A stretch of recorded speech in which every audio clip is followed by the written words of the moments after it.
조선시대 번화한 한양 장터 한 구석에서 약초를 팔며 늙은 어머니를 모시고 살아가는 강민준이라는 청년이 있었습니다. 민준은 산처럼 거대한 몸집과 험상궂은 얼굴을 가졌지만 그 마음은 비단결처럼 고와 아픈 사람을 보면 그냥 지나치지 못했습니다. 그 때문에 마을 사람들은 그를 순둥이 거인이라 부르며 때로는 바보 같다고 혀를 차기도 했습니다. 민준아, 자네는 바보인가? 그렇게 남들 다 퍼주다가는 언제 돈 모아서 장가갈 텐가? 때가 되면 좋은 인연도 생기겠지요. 아픈 사람을 보고 어찌 그냥 지나칩니까? 늙으신 어머니를 생각하면 어서 장가를 가야 하는데 언젠가는 착한 색시가 생기지 않겠습니까? 민준은 그렇게 말하며 순박하게 웃곤 했습니다. 그의 마음속에는 오직 늙은 어머니에 대한 걱정과 타인에 대한 연민만이 가득했습니다. 그러던 어느 날 하늘에 구멍이라도 뚫린 듯 억수 같은 비가 쏟아지던 밤이었습니다. 민준은 젖은 약초들을 서둘러 정리하고 빗속을 뚫고 집으로 향하고 있었습니다. 그런데 그때 어둠 속에서 무언가에 발이 걸려 그대로 넘어지고 말았습니다. 아이쿠, 아파라. 대체 무엇에 걸린 것이야? 민준이 아픈 무릎을 부여잡고 일어나 뒤를 돌아보았을 때 그의 눈은 놀라움으로 커졌습니다. 그곳에는 한 여인이 빗물에 흠뻑 젖은 채 정신을 잃고 쓰러져 있었던 것입니다. 여보시오. 정신 좀 차려보시오. 민준은 허둥지둥 여인에게 다가가 차가운 비라도 막아주려는 듯 그녀를 자신의 커다란 품에 안았습니다. 남루한 옷차림의 맨발이었지만 빗물에 젖은 얼굴은 흙 속의 진주처럼 뽀얗고 아름다웠습니다. 민준은 정신을 잃은 여인을 안고 한달음에 집으로 달려갔습니다. 솜털처럼 가벼운 그녀의 몸이 그의 마음을 더욱 아프게 했습니다. 집에 도착한 민준은 약방 뒤편의 작은 방에 여인을 조심스럽게 눕혔습니다. 진맥을 보기 위해 소매를 걷자 제대로 먹지 못한 듯 앙상한 손목이 드러났습니다. 다행히 맥은 뛰고 있구나.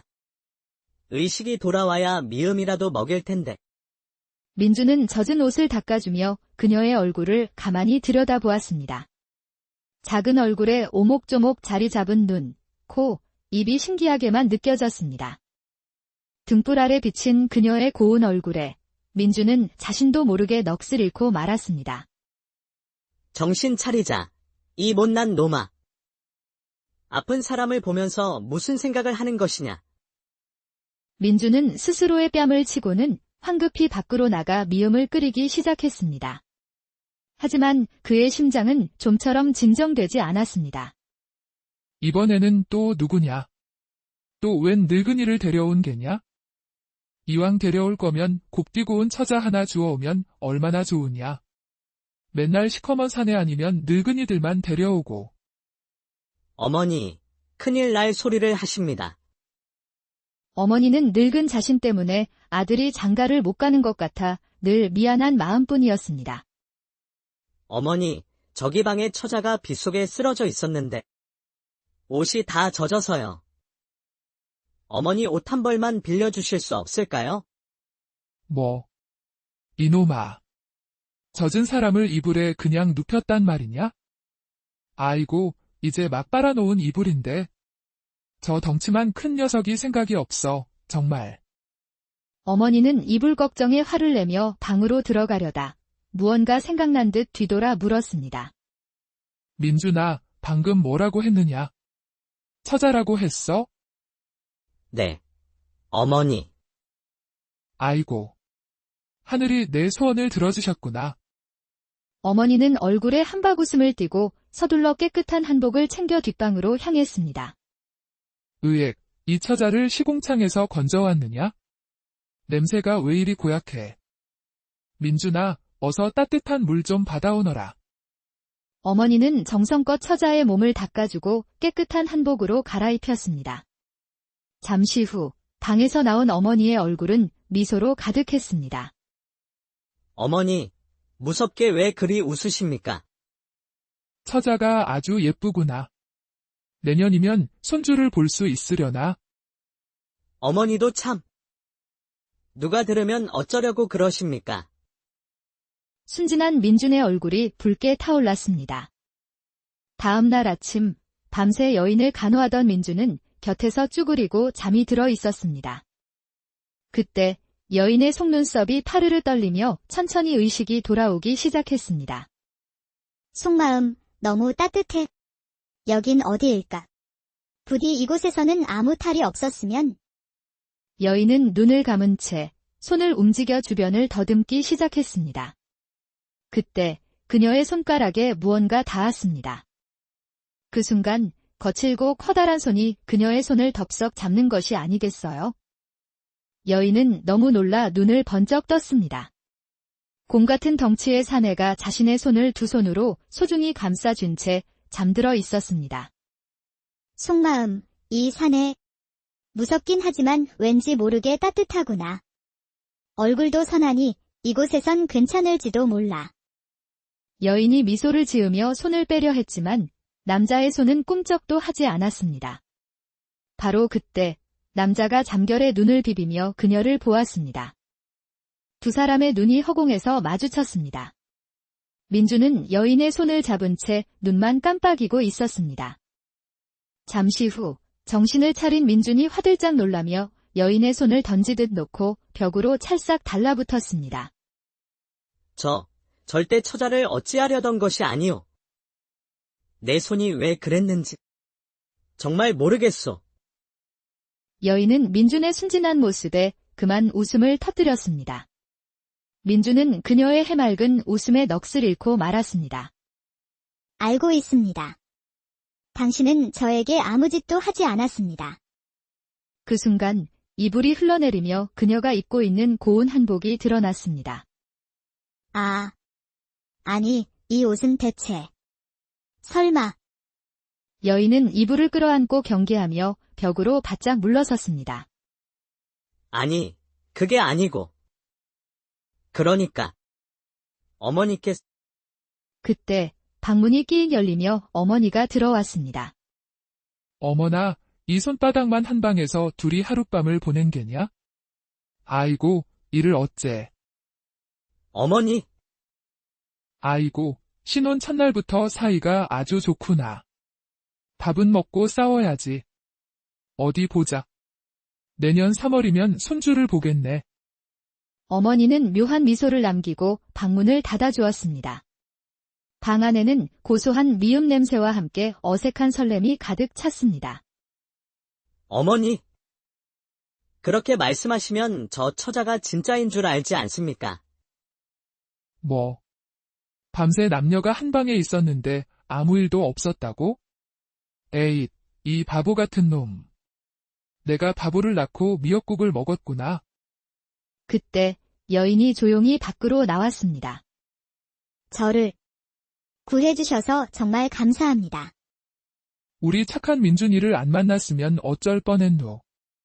우리 아들이 생명의 은인이지. 네, 알고 있습니다. 그 은혜는 평생 잊지 않고 갚겠습니다. 처자, 이름이 무엇인고? 서연이라 합니다. 서연이. 이름도 얼굴처럼 참 곱구나. 서연아, 기력을 회복하려면 잘 먹어야 한다. 어서 이리 와서 먹거라. 그렇게 서연은 민준의 집에서 함께 살게 되었습니다. 그녀는 말이 없었지만 묵묵히 약방 일을 도우며 민준과 어머니를 살뜰히 챙겼습니다.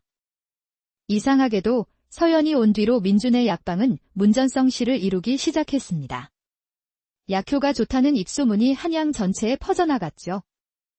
저 집에 처자 하나 들이더니 복이 터졌네. 복이 터졌어.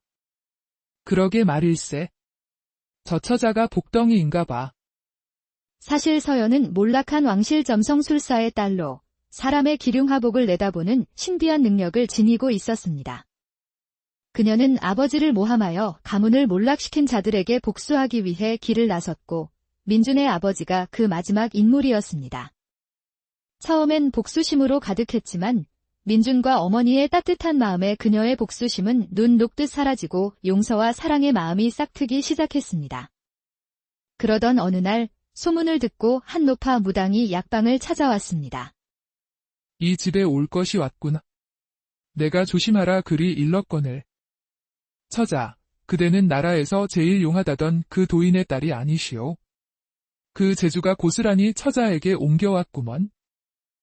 처음 뵙는 분께 무슨 막말을 하시는 겁니까? 그만 돌아가 주시지요. 노파는 혀를 차며 돌아갔지만 서연은 모든 것을 고백했습니다. 그 노파의 말이 맞습니다. 저는 원래 복수를 위해 이곳에 왔습니다. 모든 사실을 알게 된 민주는 충격에 빠졌지만 그는 서연을 원망하지 않았습니다. 오히려 그녀의 아픔을 보듬어 주었죠. 그날 밤, 민주는 큰 결심을 하고 서연의 방문을 두드렸습니다. 서연아, 나에게 시집와 주지 않겠느냐? 내가 평생 잘해줄 테니? 서연의 눈에서 닭똥 같은 눈물이 뚝뚝 떨어졌습니다. 나에게 시집 오는 것이 그리도 싫었더냐? 괜찮다. 거절해도. 아닙니다. 너무 기뻐서 저에게 가족이 되어준다고 하시니 너무 행복해서 그럽니다. 민주는 안도의 한숨을 내쉬며 우는 서연을 넓은 가슴으로 끌어안았습니다. 그랬구나. 가족이 그리웠구나. 민주는 품에서 옷가락지를 꺼내 서연의 손가락에 끼워주었습니다. 두 사람은 그렇게 서로의 마음을 확인하며 하룻밤을 보냈습니다. 다음 날 새벽, 민주는 약초를 캐러 산에 가야만 했습니다. 오라버니, 오늘은 부디 일찍 돌아오실 수 있겠습니까? 왠지 기분이 이상합니다. 알겠다. 내가 그리도 보고 싶더냐. 최대한 빨리 오도록 하마.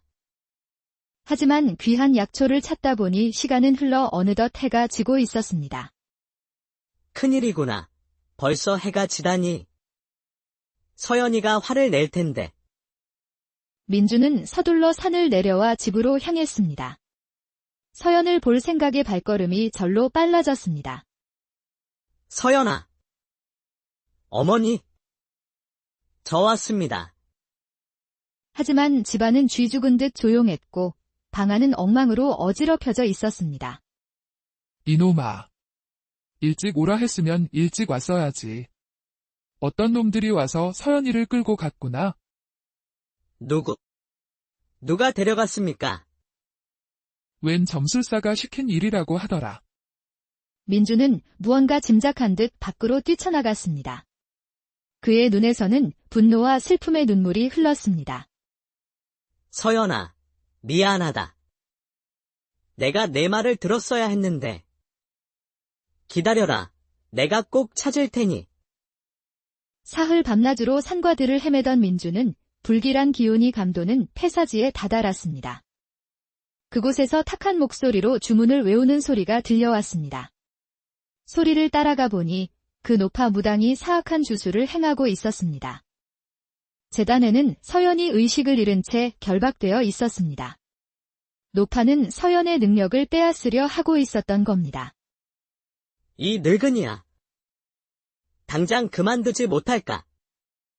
민준이 노파에게 달려드는 순간 노파가 마지막 주문을 외웠고 그 주술이 민준에게 잘못 걸리고 말았습니다.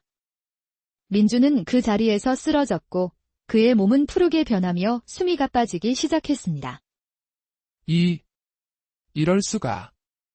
주술이 저 사내에게 이놈이 모든 것을 망쳐놓았구나.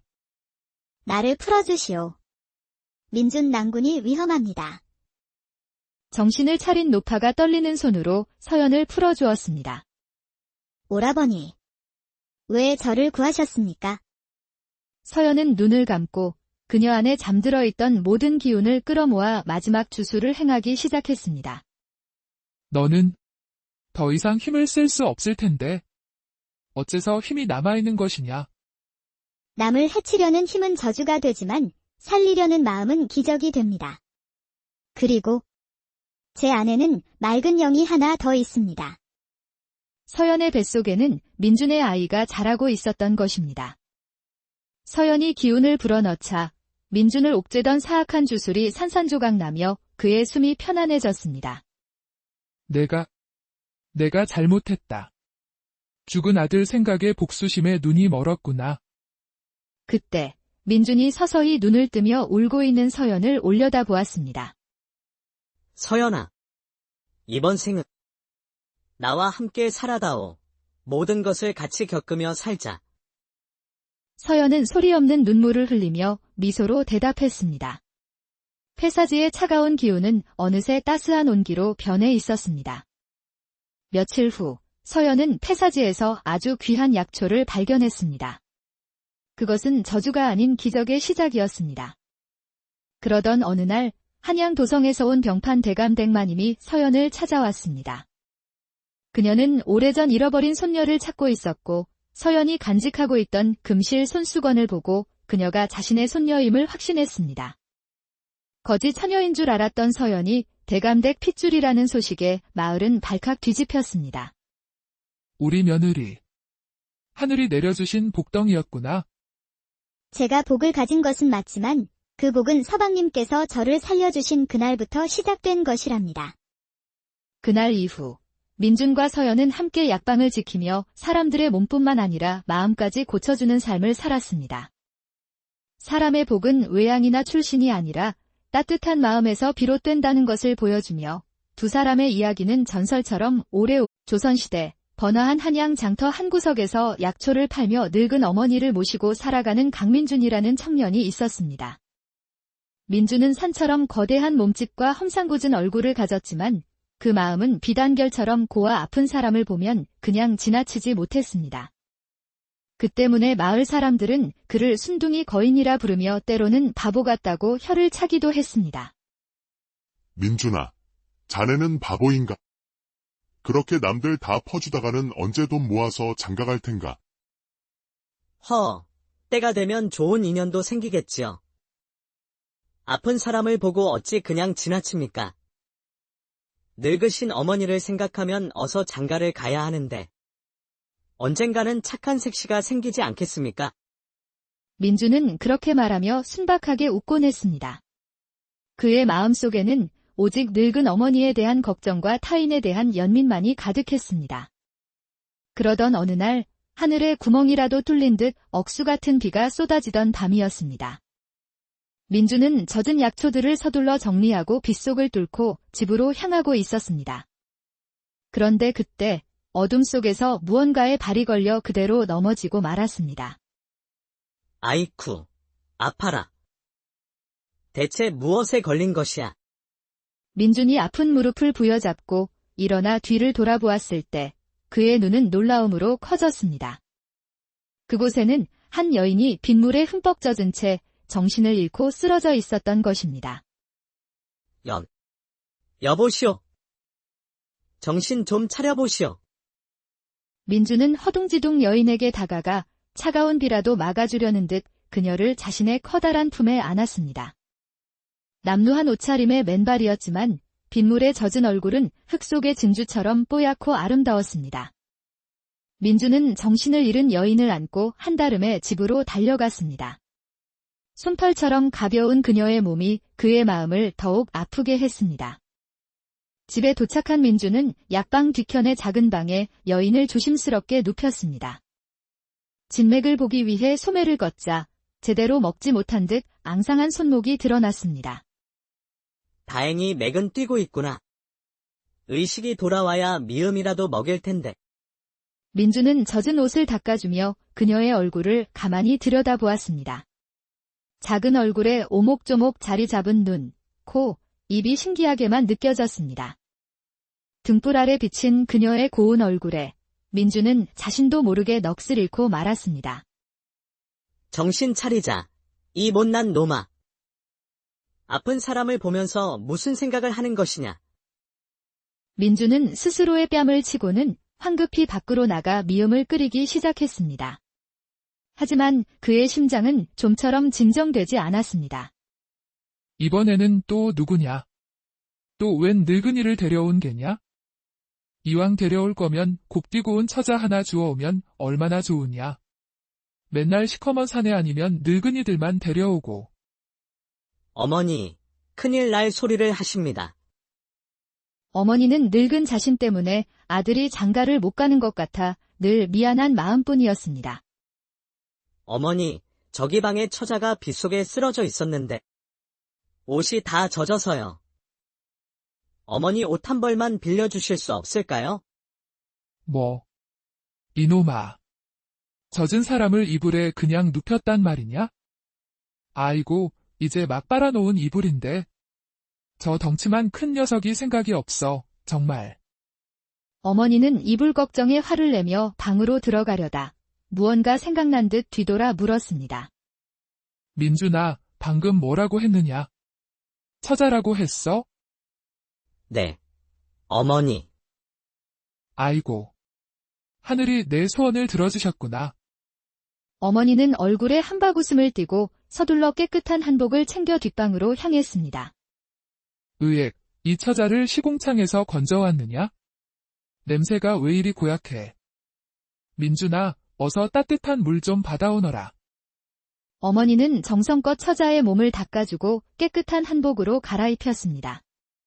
잠시 후 방에서 나온 어머니의 얼굴은 미소로 가득했습니다. 어머니, 무섭게 왜 그리 웃으십니까?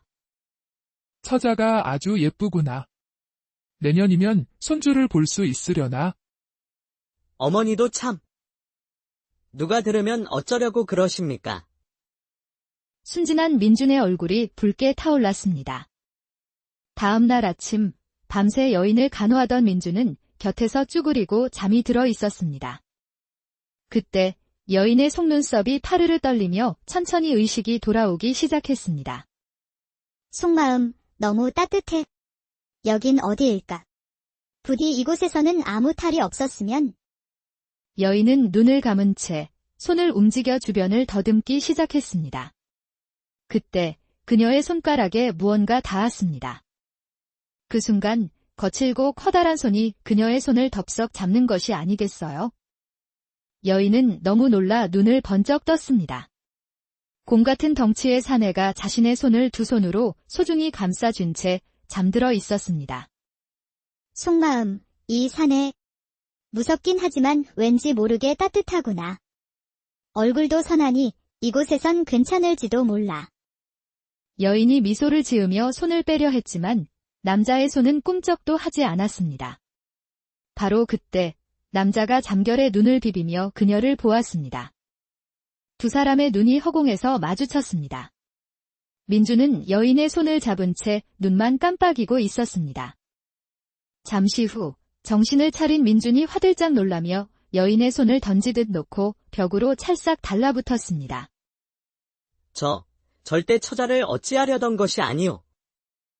내 손이 왜 그랬는지 정말 모르겠소. 여인은 민준의 순진한 모습에 그만 웃음을 터뜨렸습니다.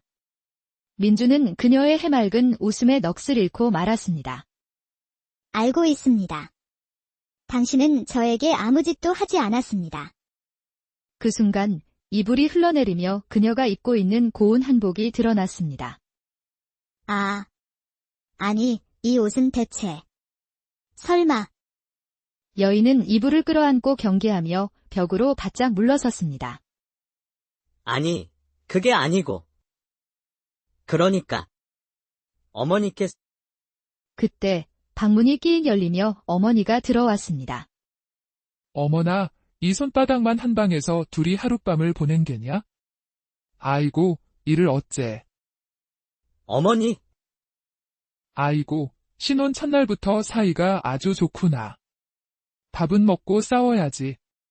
어디 보자. 내년 3월이면 손주를 보겠네. 어머니는 묘한 미소를 남기고 방문을 닫아주었습니다.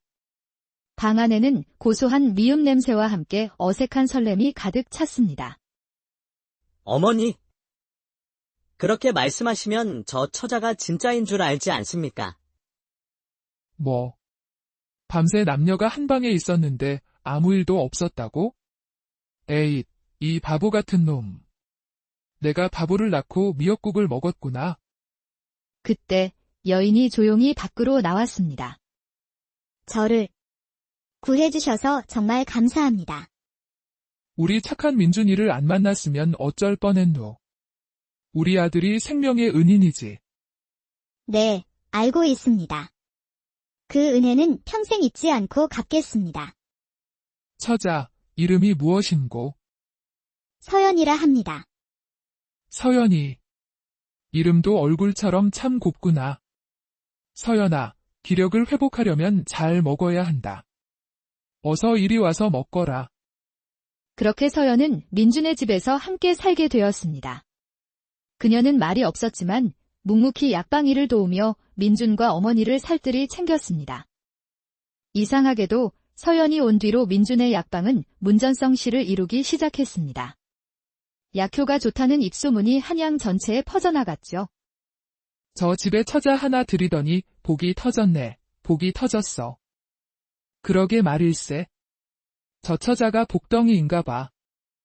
사실 서연은 몰락한 왕실 점성술사의 딸로 사람의 기륭하복을 내다보는 신비한 능력을 지니고 있었습니다.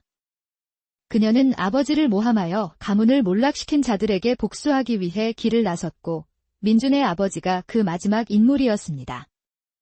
처음엔 복수심으로 가득했지만 민준과 어머니의 따뜻한 마음에 그녀의 복수심은 눈 녹듯 사라지고 용서와 사랑의 마음이 싹트기 시작했습니다. 그러던 어느 날 소문을 듣고 한 노파 무당이 약방을 찾아왔습니다. 이 집에 올 것이 왔구나. 내가 조심하라 글이 일렀거늘. 처자, 그대는 나라에서 제일 용하다던 그 도인의 딸이 아니시오. 그 재주가 고스란히 처자에게 옮겨왔구먼. 처음 뵙는 분께 무슨 막말을 하시는 겁니까? 그만 돌아가 주시지요. 노파는 혀를 차며 돌아갔지만 서연은 모든 것을 고백했습니다. 그 노파의 말이 맞습니다. 저는 원래 복수를 위해 이곳에 왔습니다. 모든 사실을 알게 된 민준은 충격에 빠졌지만 그는 서연을 원망하지 않았습니다. 오히려 그녀의 아픔을 보듬어 주었죠. 그날 밤 민준은 큰 결심을 하고 서연의 방문을 두드렸습니다. 서연아, 나에게 시집와 주지 않겠느냐? 내가 평생 잘해줄 테니? 서연의 눈에서 닭똥 같은 눈물이 뚝뚝 떨어졌습니다. 나에게 시집 오는 것이 그리도 싫었더냐? 괜찮다. 거절해도. 아닙니다. 너무 기뻐서 저에게 가족이 되어준다고 하시니 너무 행복해서 그럽니다. 민준은 안도의 한숨을 내쉬며 우는 서연을 넓은 가슴으로 끌어안았습니다. 그랬구나. 가족이 그리웠구나. 민준은 품에서 옷가락지를 꺼내 서연의 손가락에 끼워주었습니다. 두 사람은 그렇게 서로의 마음을 확인하며 하룻밤을 보냈습니다. 다음 날 새벽, 민준은 약초를 캐러 산에 가야만 했습니다. 오라버니, 오늘은 부디 일찍 돌아오실 수 있겠습니까? 왠지 기분이 이상합니다. 알겠다. 내가 그리도 보고 싶더냐. 최대한 빨리 오도록 하마. 하지만 귀한 약초를 찾다 보니 시간은 흘러 어느덧 해가 지고 있었습니다. 큰일이구나. 벌써 해가 지다니. 서연이가 화를 낼 텐데. 민준은 서둘러 산을 내려와 집으로 향했습니다. 서연을 볼 생각에 발걸음이 절로 빨라졌습니다. 서연아. 어머니. 저 왔습니다. 하지만 집안은 쥐 죽은 듯 조용했고 방 안은 엉망으로 어지럽혀져 있었습니다. 이놈아. 일찍 오라 했으면 일찍 왔어야지. 어떤 놈들이 와서 서연이를 끌고 갔구나. 누가 데려갔습니까? 웬 점술사가 시킨 일이라고 하더라. 민준은 무언가 짐작한 듯 밖으로 뛰쳐나갔습니다. 그의 눈에서는 분노와 슬픔의 눈물이 흘렀습니다. 서연아, 미안하다. 내가 내 말을 들었어야 했는데. 기다려라. 내가 꼭 찾을 테니. 사흘 밤낮으로 산과들을 헤매던 민준은 불길한 기운이 감도는 폐사지에 다다랐습니다. 그곳에서 탁한 목소리로 주문을 외우는 소리가 들려왔습니다. 소리를 따라가 보니 그 노파 무당이 사악한 주술을 행하고 있었습니다. 제단에는 서연이 의식을 잃은 채 결박되어 있었습니다. 노파는 서연의 능력을 빼앗으려 하고 있었던 겁니다. 이 늙은이야. 당장 그만두지 못할까? 민준이 노파에게 달려드는 순간 노파가 마지막 주문을 외웠고 그 주술이 민준에게 잘못 걸리고 말았습니다. 민준은 그 자리에서 쓰러졌고 그의 몸은 푸르게 변하며 숨이 가빠지기 시작했습니다. 이럴 수가. 주술이 저 사내에게 이놈이 모든 것을 망쳐놓았구나. 나를 풀어주시오. 민준 낭군이 위험합니다. 정신을 차린 노파가 떨리는 손으로 서연을 풀어주었습니다. 오라버니. 왜 저를 구하셨습니까? 서연은 눈을 감고 그녀 안에 잠들어 있던 모든 기운을 끌어모아 마지막 주술을 행하기 시작했습니다. 너는 더 이상 힘을 쓸 수 없을 텐데 어째서 힘이 남아있는 것이냐? 남을 해치려는 힘은 저주가 되지만 살리려는 마음은 기적이 됩니다. 그리고 제 안에는 맑은 영이 하나 더 있습니다. 서연의 뱃속에는 민준의 아이가 자라고 있었던 것입니다. 서연이 기운을 불어넣자 민준을 옥죄던 사악한 주술이 산산조각 나며 그의 숨이 편안해졌습니다. 내가 잘못했다. 죽은 아들 생각에 복수심에 눈이 멀었구나. 그때 민준이 서서히 눈을 뜨며 울고 있는 서연을 올려다보았습니다. 서연아, 이번 생은 나와 함께 살아다오. 모든 것을 같이 겪으며 살자. 서연은 소리 없는 눈물을 흘리며 미소로 대답했습니다. 폐사지의 차가운 기운은 어느새 따스한 온기로 변해 있었습니다. 며칠 후 서연은 폐사지에서 아주 귀한 약초를 발견했습니다. 그것은 저주가 아닌 기적의 시작이었습니다. 그러던 어느 날 한양 도성에서 온 병판 대감 댁마님이 서연을 찾아왔습니다. 그녀는 오래전 잃어버린 손녀를 찾고 있었고 서연이 간직하고 있던 금실 손수건을 보고 그녀가 자신의 손녀임을 확신했습니다. 거짓 처녀인 줄 알았던 서연이 대감댁 핏줄이라는 소식에 마을은 발칵 뒤집혔습니다. 우리 며느리. 하늘이 내려주신 복덩이였구나. 제가 복을 가진 것은 맞지만 그 복은 서방님께서 저를 살려주신 그날부터 시작된 것이랍니다. 그날 이후 민준과 서연은 함께 약방을 지키며 사람들의 몸뿐만 아니라 마음까지 고쳐주는 삶을 살았습니다. 사람의 복은 외양이나 출신이 아니라 따뜻한 마음에서 비롯된다는 것을 보여주며 두 사람의 이야기는 전설처럼 오래 조선시대 번화한 한양 장터 한 구석에서 약초를 팔며 늙은 어머니를 모시고 살아가는 강민준이라는 청년이 있었습니다. 민준은 산처럼 거대한 몸집과 험상궂은 얼굴을 가졌지만 그 마음은 비단결처럼 고와 아픈 사람을 보면 그냥 지나치지 못했습니다. 그 때문에 마을 사람들은 그를 순둥이 거인이라 부르며 때로는 바보 같다고 혀를 차기도 했습니다. 민준아, 자네는 바보인가? 그렇게 남들 다 퍼주다가는 언제 돈 모아서 장가갈 텐가? 때가 되면 좋은 인연도 생기겠지요. 아픈 사람을 보고 어찌 그냥 지나칩니까? 늙으신 어머니를 생각하면 어서 장가를 가야 하는데 언젠가는 착한 색시가 생기지 않겠습니까? 민준은 그렇게 말하며 순박하게 웃곤 했습니다. 그의 마음속에는 오직 늙은 어머니에 대한 걱정과 타인에 대한 연민만이 가득했습니다. 그러던 어느 날 하늘에 구멍이라도 뚫린 듯 억수 같은 비가 쏟아지던 밤이었습니다. 민준은 젖은 약초들을 서둘러 정리하고 빗속을 뚫고 집으로 향하고 있었습니다. 그런데 그때 어둠 속에서 무언가에 발이 걸려 그대로 넘어지고 말았습니다. 아이쿠, 아파라. 대체 무엇에 걸린 것이야? 민준이 아픈 무릎을 부여잡고 일어나 뒤를 돌아보았을 때 그의 눈은 놀라움으로 커졌습니다. 그곳에는 한 여인이 빗물에 흠뻑 젖은 채 정신을 잃고 쓰러져 있었던 것입니다. 여보시오. 정신 좀 차려보시오. 민준은 허둥지둥 여인에게 다가가 차가운 비라도 막아주려는 듯 그녀를 자신의 커다란 품에 안았습니다.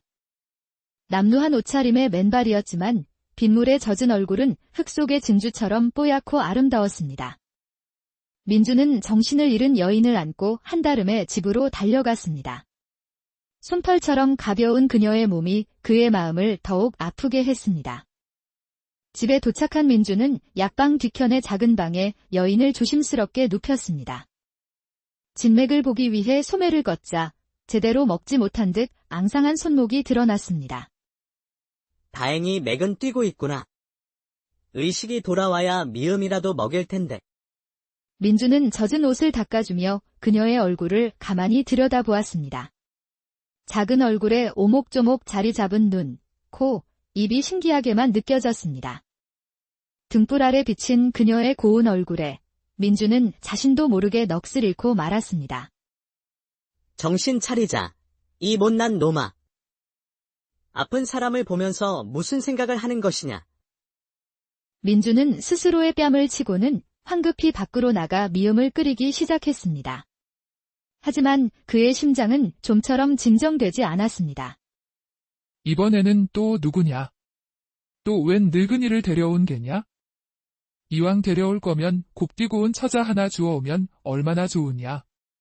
맨날 시커먼 사내 아니면 늙은이들만 데려오고. 어머니, 큰일 날 소리를 하십니다. 어머니는 늙은 자신 때문에 아들이 장가를 못 가는 것 같아 늘 미안한 마음뿐이었습니다. 어머니, 저기 방에 처자가 빗속에 쓰러져 있었는데 옷이 다 젖어서요. 어머니 옷 한 벌만 빌려주실 수 없을까요? 뭐? 이놈아. 젖은 사람을 이불에 그냥 눕혔단 말이냐? 아이고, 이제 막 빨아놓은 이불인데. 저 덩치만 큰 녀석이 생각이 없어, 정말.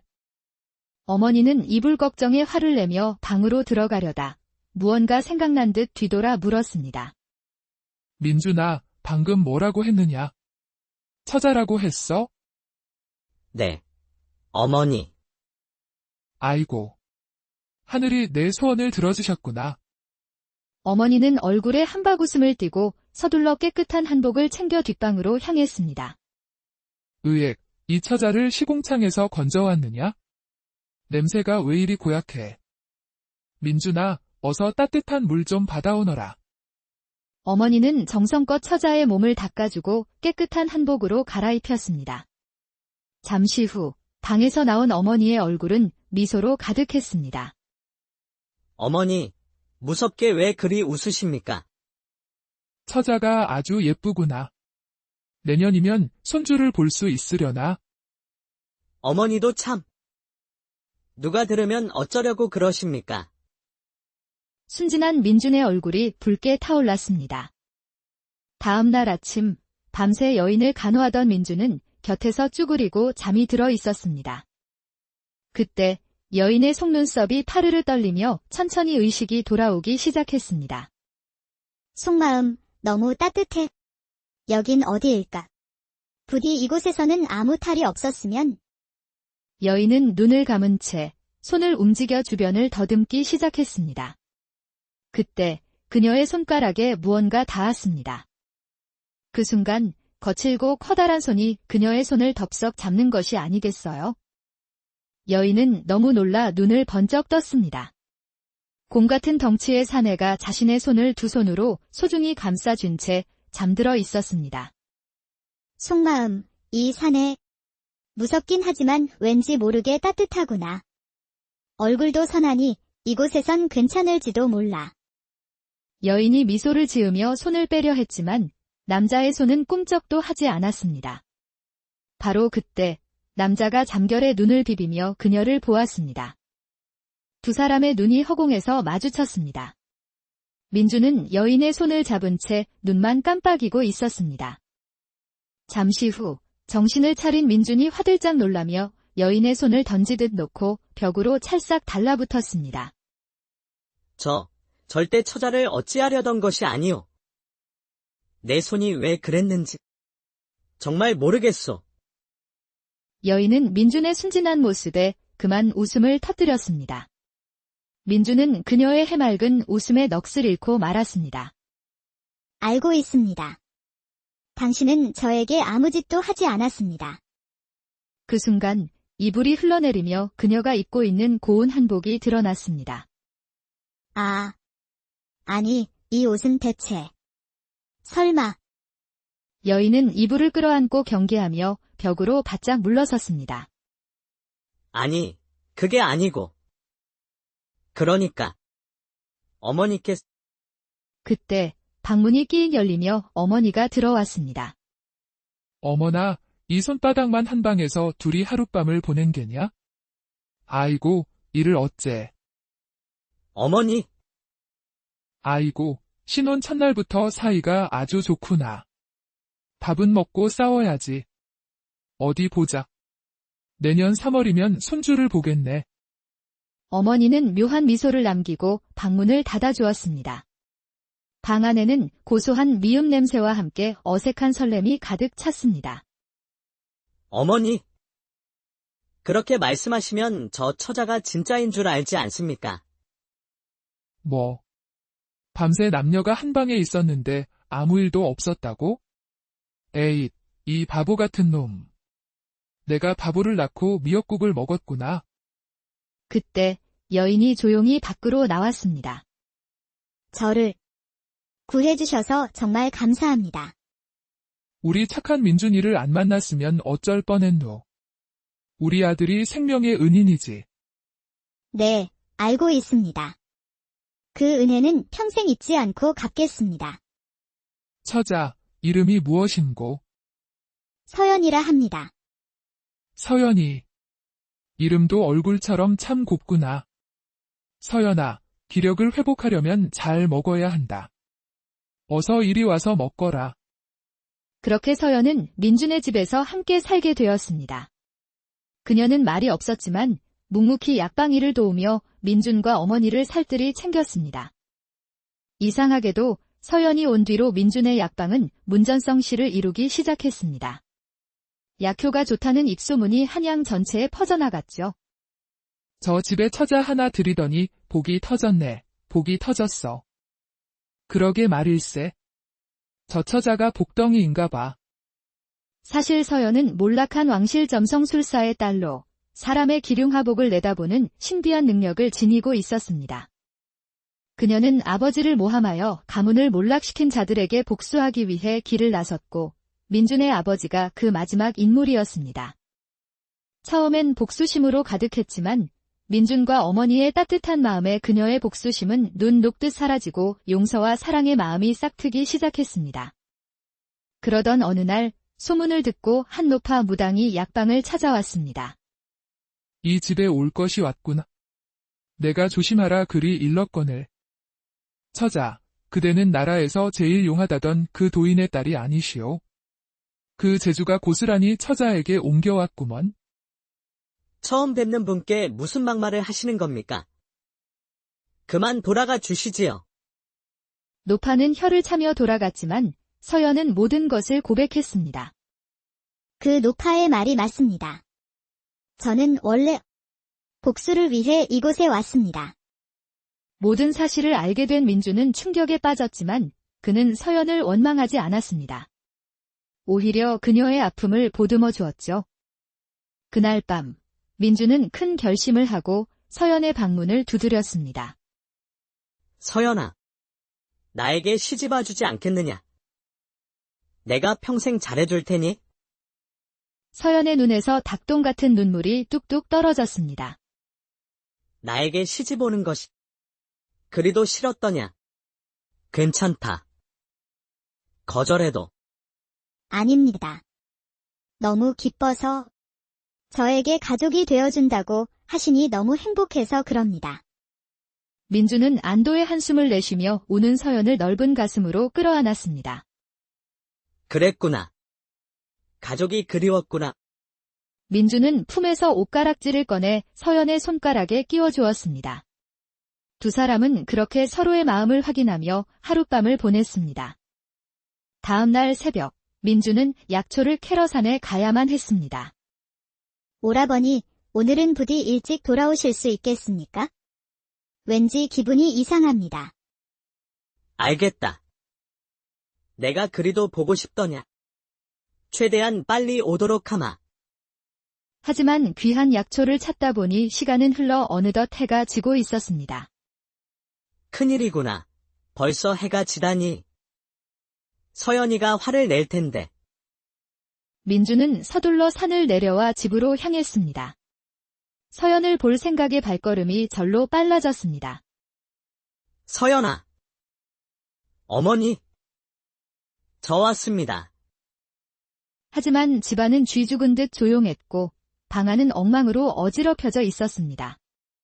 이놈아. 일찍 오라 했으면 일찍 왔어야지. 어떤 놈들이 와서 서연이를 끌고 갔구나.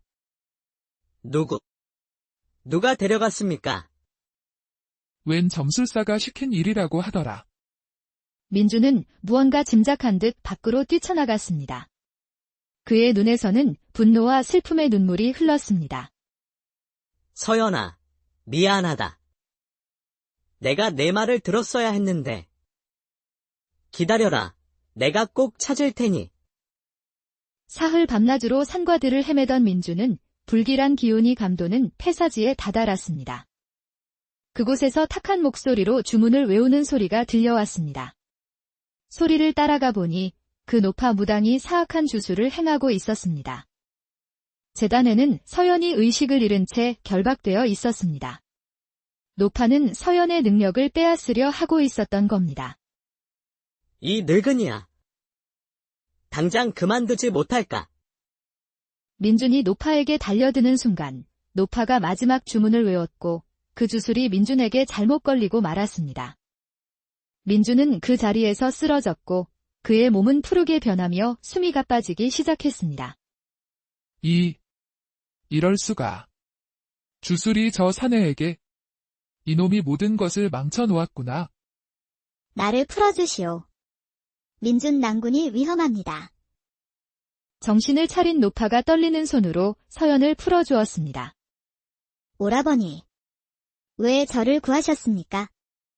서연은 눈을 감고 그녀 안에 잠들어 있던 모든 기운을 끌어모아 마지막 주술을 행하기 시작했습니다.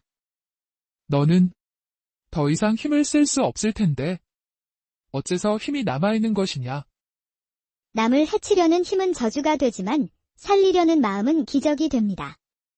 그리고 제 안에는 맑은 영이 하나 더 있습니다. 서연의 뱃속에는 민준의 아이가 자라고 있었던 것입니다. 서연이 기운을 불어넣자 민준을 옥죄던 사악한 주술이 산산조각 나며 그의 숨이 편안해졌습니다. 내가 잘못했다. 죽은 아들 생각에 복수심에 눈이 멀었구나. 그때 민준이 서서히 눈을 뜨며 울고 있는 서연을 올려다보았습니다. 서연아. 이번 생은 나와 함께 살아다오. 모든 것을 같이 겪으며 살자. 서연은 소리 없는 눈물을 흘리며 미소로 대답했습니다. 폐사지의 차가운 기운은 어느새 따스한 온기로 변해 있었습니다. 며칠 후 서연은 폐사지에서 아주 귀한 약초를 발견했습니다. 그것은 저주가 아닌 기적의 시작이었습니다. 그러던 어느 날 한양 도성에서 온 병판 대감댁마님이 서연을 찾아왔습니다. 그녀는 오래전 잃어버린 손녀를 찾고 있었고 서연이 간직하고 있던 금실 손수건을 보고 그녀가 자신의 손녀임을 확신했습니다. 거짓 처녀인 줄 알았던 서연이 대감댁 핏줄이라는 소식에 마을은 발칵 뒤집혔습니다. 우리 며느리. 하늘이 내려주신 복덩이였구나. 제가 복을 가진 것은 맞지만 그 복은 서방님께서 저를 살려주신 그날부터 시작된 것이랍니다. 그날 이후 민준과 서연은 함께 약방을 지키며 사람들의 몸뿐만 아니라 마음까지 고쳐주는 삶을 살았습니다.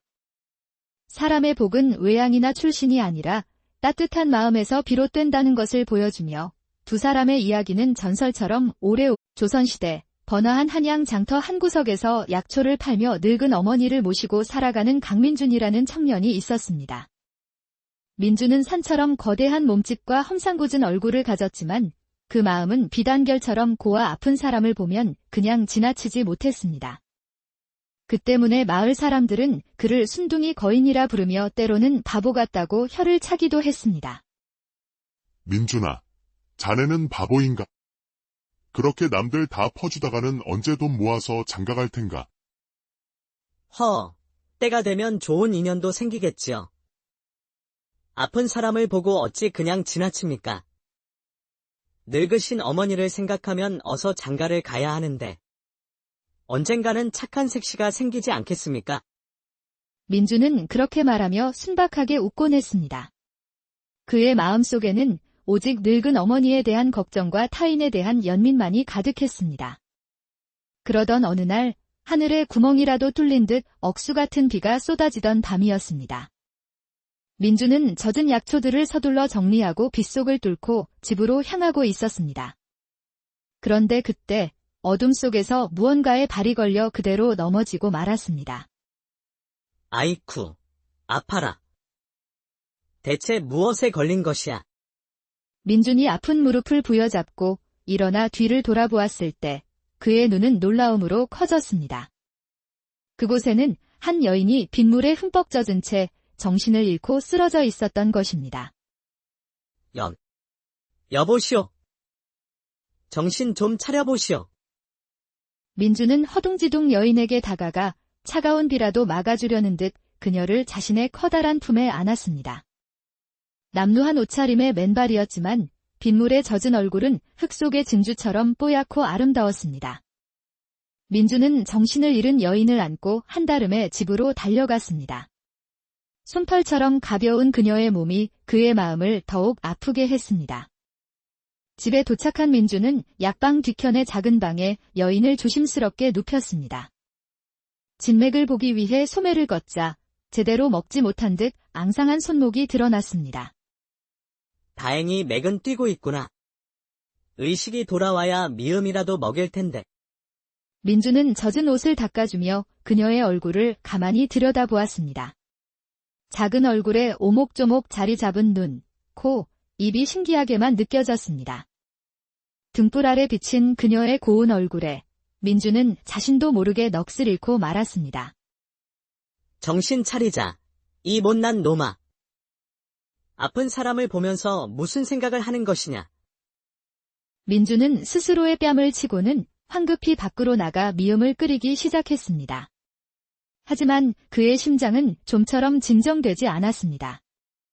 이번에는 또 누구냐? 또 웬 늙은이를 데려온 게냐? 이왕 데려올 거면 곱디고 온 처자 하나 주워오면 얼마나 좋으냐? 맨날 시커먼 사내 아니면 늙은이들만 데려오고. 어머니, 큰일 날 소리를 하십니다. 어머니는 늙은 자신 때문에 아들이 장가를 못 가는 것 같아 늘 미안한 마음뿐이었습니다. 어머니, 저기 방에 처자가 빗속에 쓰러져 있었는데 옷이 다 젖어서요. 어머니 옷 한 벌만 빌려주실 수 없을까요? 뭐? 이놈아. 젖은 사람을 이불에 그냥 눕혔단 말이냐? 아이고, 이제 막 빨아놓은 이불인데. 저 덩치만 큰 녀석이 생각이 없어, 정말. 어머니는 이불 걱정에 화를 내며 방으로 들어가려다 무언가 생각난 듯 뒤돌아 물었습니다. 민준아, 방금 뭐라고 했느냐? 처자라고 했어? 네. 어머니. 아이고. 하늘이 내 소원을 들어주셨구나. 어머니는 얼굴에 한바구음을 띠고 서둘러 깨끗한 한복을 챙겨 뒷방으로 향했습니다. 의액, 이 처자를 시공창에서 건져왔느냐? 냄새가 왜 이리 고약해. 민준아, 어서 따뜻한 물 좀 받아오너라. 어머니는 정성껏 처자의 몸을 닦아주고 깨끗한 한복으로 갈아입혔습니다. 잠시 후 방에서 나온 어머니의 얼굴은 미소로 가득했습니다. 어머니, 무섭게 왜 그리 웃으십니까? 처자가 아주 예쁘구나. 내년이면 손주를 볼 수 있으려나? 어머니도 참. 누가 들으면 어쩌려고 그러십니까? 순진한 민준의 얼굴이 붉게 타올랐습니다. 다음 날 아침, 밤새 여인을 간호하던 민준은 곁에서 쭈그리고 잠이 들어 있었습니다. 그때 여인의 속눈썹이 파르르 떨리며 천천히 의식이 돌아오기 시작했습니다. 속마음, 너무 따뜻해. 여긴 어디일까? 부디 이곳에서는 아무 탈이 없었으면. 여인은 눈을 감은 채 손을 움직여 주변을 더듬기 시작했습니다. 그때 그녀의 손가락에 무언가 닿았습니다. 그 순간 거칠고 커다란 손이 그녀의 손을 덥석 잡는 것이 아니겠어요? 여인은 너무 놀라 눈을 번쩍 떴습니다. 곰 같은 덩치의 사내가 자신의 손을 두 손으로 소중히 감싸준 채 잠들어 있었습니다. 속마음, 이 사내. 무섭긴 하지만 왠지 모르게 따뜻하구나. 얼굴도 선하니 이곳에선 괜찮을지도 몰라.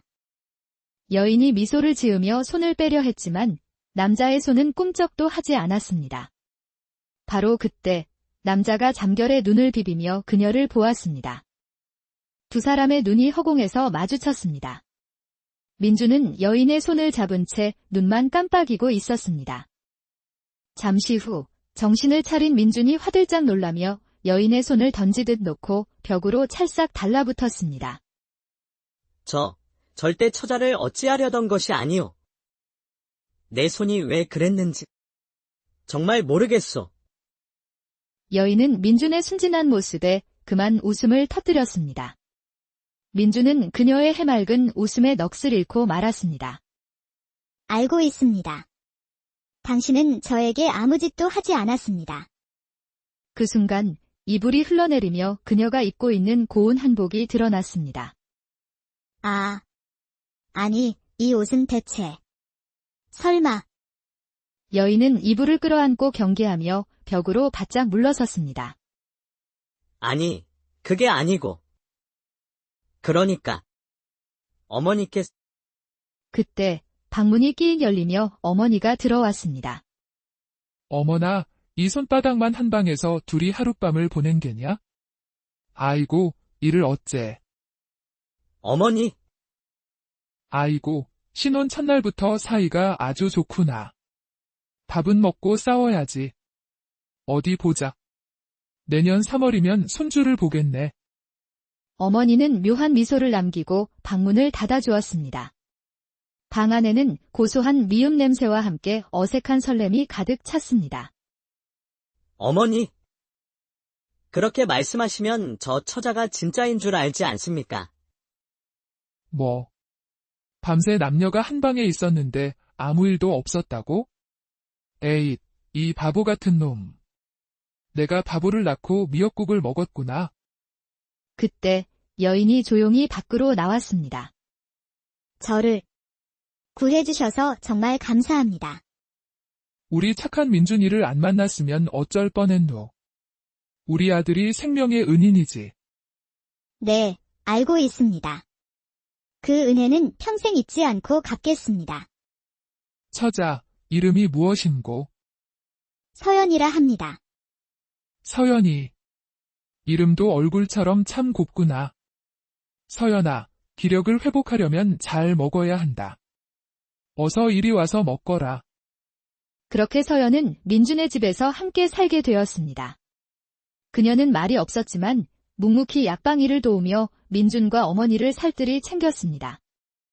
이상하게도 서연이 온 뒤로 민준의 약방은 문전성시를 이루기 시작했습니다. 약효가 좋다는 입소문이 한양 전체에 퍼져나갔죠. 저 집에 처자 하나 들이더니 복이 터졌네. 복이 터졌어. 그러게 말일세. 저 처자가 복덩이인가 봐. 사실 서연은 몰락한 왕실 점성술사의 딸로 사람의 기륭하복을 내다보는 신비한 능력을 지니고 있었습니다. 그녀는 아버지를 모함하여 가문을 몰락시킨 자들에게 복수하기 위해 길을 나섰고 민준의 아버지가 그 마지막 인물이었습니다. 처음엔 복수심으로 가득했지만 민준과 어머니의 따뜻한 마음에 그녀의 복수심은 눈 녹듯 사라지고 용서와 사랑의 마음이 싹트기 시작했습니다. 그러던 어느 날 소문을 듣고 한 노파 무당이 약방을 찾아왔습니다. 이 집에 올 것이 왔구나. 내가 조심하라 글이 일렀거늘. 처자, 그대는 나라에서 제일 용하다던 그 도인의 딸이 아니시오. 그 재주가 고스란히 처자에게 옮겨왔구먼. 처음 뵙는 분께 무슨 막말을 하시는 겁니까? 그만 돌아가 주시지요. 노파는 혀를 차며 돌아갔지만 서연은 모든 것을 고백했습니다. 그 노파의 말이 맞습니다. 저는 원래 복수를 위해 이곳에 왔습니다. 모든 사실을 알게 된 민주는 충격에 빠졌지만 그는 서연을 원망하지 않았습니다. 오히려 그녀의 아픔을 보듬어 주었죠. 그날 밤 민주는 큰 결심을 하고 서연의 방문을 두드렸습니다. 서연아, 나에게 시집와 주지 않겠느냐?